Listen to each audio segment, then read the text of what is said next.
Imaginez un réseau de couche 1 décentralisé, open source et évolutif, qui fusionne les meilleures fonctionnalités de Bitcoin et d'Ethereum tout en offrant des confirmations de transactions encore plus rapides. Et ça, c'est Kaspa.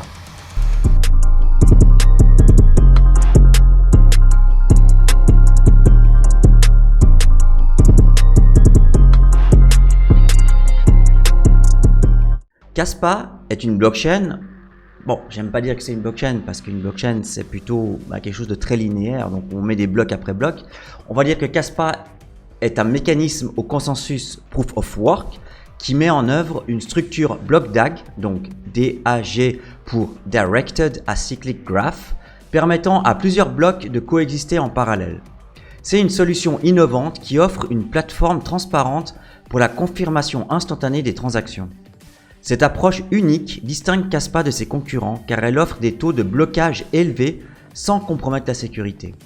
Jonathan Sompolinski, donc l'esprit pionnier derrière Kaspa, le fondateur, a imaginé une plateforme qui adhère au principe du consensus de Satoshi Nakamoto, donc Proof of Work, restant ainsi fidèle aux valeurs fondamentales du Bitcoin.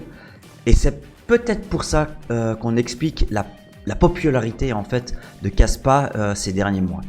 Contrairement aux blockchains traditionnelles, Kaspa utilise le protocole GhostDAG qui permet aux blocs créés en parallèle de coexister et d'être ordonnés par consensus.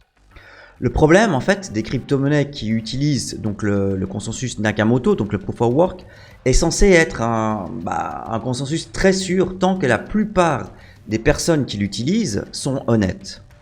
Mais il y a un hic. Deux personnes créent souvent des blocs simultanément et le système doit choisir le bloc à utiliser. Cela peut conduire à des blocs orphelins, ce qui signifie qu'une partie du travail que les gens ont fait, donc pour créer ces blocs, finit par être gaspillée. Et si vous voulez attaquer le système et annuler certaines anciennes transactions, il suffit en fait de créer un peu moins de blocs que le réseau précédent, ce qui est plus facile à faire si plus de blocs sont créés. Mais au fond, qu'est-ce que le GhostDAG ? Le protocole GhostDAG garantit que le réseau fonctionne en toute sécurité tout en maintenant des débits de blocs élevés. Ceci est rendu possible par la capacité du protocole à traiter les transactions en parallèle, ce qui augmente considérablement la formation de blocs par seconde. Cette caractéristique unique fait de Kaspa une plateforme idéale pour les transactions quotidiennes car elle garantit une confirmation rapide des transactions sans compromettre la sécurité. Kaspa actuellement en fait elle fonctionne à 1 bloc par seconde, mais son objectif c'est d'atteindre en fait des taux encore beaucoup plus élevés de 10 voire 100 blocs par seconde. Un autre aspect notable de Kaspa est sa politique monétaire unique. Le projet met en œuvre une réduction géométrique des émissions, donc de jetons, au fil du temps, inspirée de l'échelle des 12 notes de la musique, ce qu'on appelle. Donc cette politique, connue sous le nom de phase chromatique, diminue des récompenses de blocs d'une manière qui s'aligne sur les fréquences des demi-tons consécutifs dans une gamme chromatique tempérée. La récompense initiale du bloc est fixée à la fréquence de la note A4 et la récompense diminue de moitié une fois par an. J'avoue, ça a l'air très technique, mais prenez-le comme ça vient.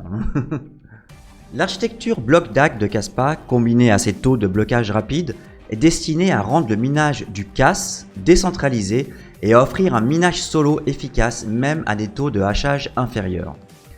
Alors, pour la petite histoire, donc Kaspa, donc le jeton, a été lancé en novembre 2021, sans pré-minage, sans pré-vente ou allocation de pièces. Donc l'offre maximale de jetons de Kaspa est fixée à 28,7 milliards de pièces. Le calendrier d'émission suit un schéma de halving une fois par an avec des réductions mensuelles régulières. La structure tokenomics de Kaspa donc en fait est construite sur un modèle de distribution juste et équitable car elle a été lancée donc comme j'ai dit sans pré-minage, sans pré-vente ou sans ICO. Cela en fait garantit que les premiers utilisateurs n'ont pas un avantage injuste sur les utilisateurs ultérieurs, ce qui en fait une crypto-monnaie véritablement décentralisée et axée sur la communauté. Donc comme je viens de le dire, l'offre maximale de Kaspa est de quasiment 29 milliards de CAS. Le calendrier de libération des jetons est constamment réduit grâce à un mécanisme de combustion, donc de burn, Cela garantit que l'offre totale diminuera progressivement au fil du temps, ce qui entraînera une augmentation de la rareté, une appréciation potentielle des prix et une croissance durable de l'écosystème de Kaspa. Kaspa utilise aussi un modèle de gouvernance de vote ouvert et de financement participatif. Grâce à ce système, les détenteurs de CAS peuvent contribuer au développement de réseaux et d'applications, à des initiatives d'éducation et de marketing, et encore bien d'autres.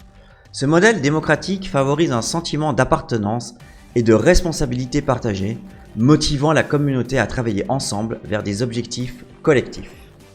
C'est donc un projet qu'il va falloir suivre de près parce que c'est peut-être un écosystème qui risque d'exploser. Voilà, c'est tout ce que je voulais vous dire. On se retrouvera bientôt pour une nouvelle vidéo. Bonne soirée et à bientôt.